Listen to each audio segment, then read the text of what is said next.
Assalamualaikum warahmatullahi wabarakatuh.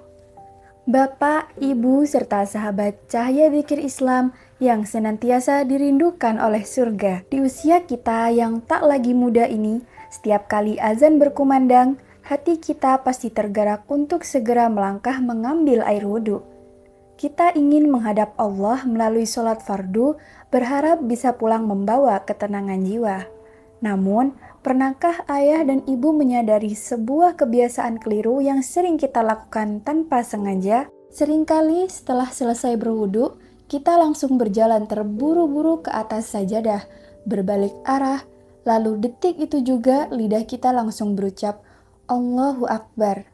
Kita memperlakukan sholat fardu seperti melompati pagar, berpindah secara mendadak dari urusan dunia langsung masuk ke urusan akhirat. Akibatnya, pikiran kita kaget, jiwa kita belum siap. Maka, terjadilah hal yang menyedihkan itu.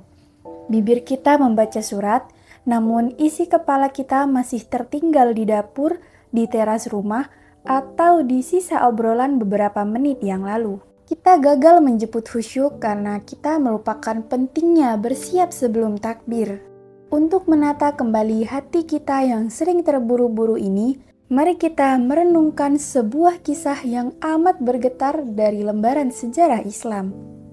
Kisah tentang seorang tabi'in mulia, cucu dari Sayyidina Ali bin Abi Thalib, sekaligus cicit dari baginda Rasulullah SAW. Beliau adalah Imam Ali Zainal Abidin.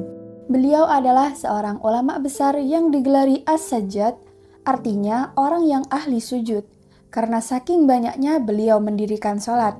Namun, ada satu pemandangan luar biasa yang selalu disaksikan oleh keluarga dan murid-murid beliau setiap kali waktu sholat fardu tiba. Setiap kali beliau selesai membasuh anggota badannya dengan air wudhu dan bersiap berdiri menuju sajadah, tiba-tiba seluruh tubuhnya bergetar hebat.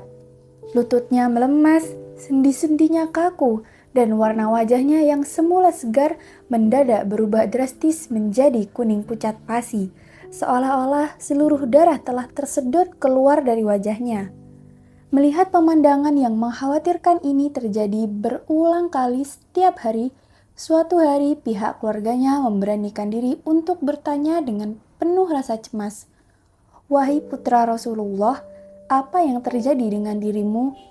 Mengapa setiap kali engkau bersiap untuk sholat fardu, keadaan fisikmu selalu berubah pucat dan gemetar seperti ini?" Mendengar pertanyaan itu, Imam Ali Zainal Abidin menatap keluarganya dengan tatapan yang sayu namun syarat akan ma'rifat. Lalu beliau menjawab dengan kalimat yang sanggup meruntuhkan kesombongan kita. "Celaka kalian, tahukah kalian di hadapan siapa aku akan berdiri sebentar lagi?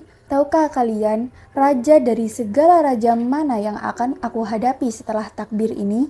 Masya Allah, beliau belum bahkan mengucap takbir. Beliau baru berada di fase persiapan, namun kesadaran batinnya tentang keagungan Allah telah mencengkeram erat seluruh jiwanya.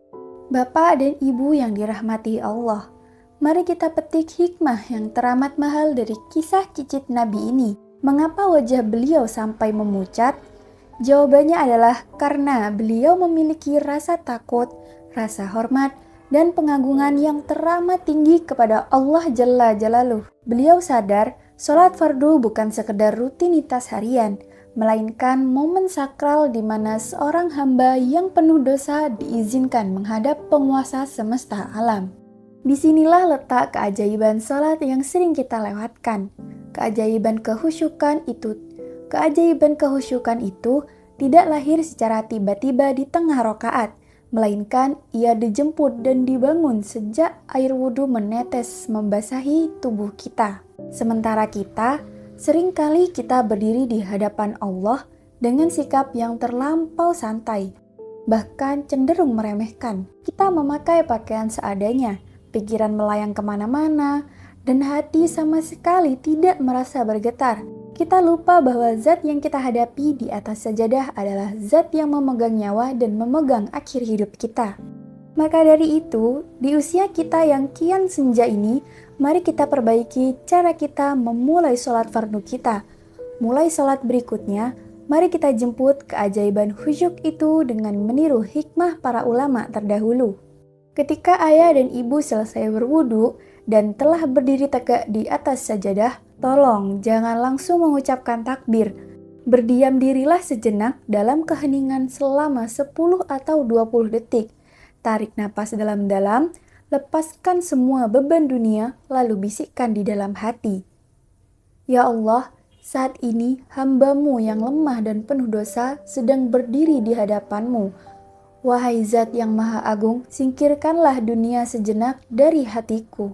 Dan terimalah ruku serta sujudku yang barangkali ini adalah sholat terakhirku di dunia. Rasakan getaran kesadaran itu mengalir di dalam dada.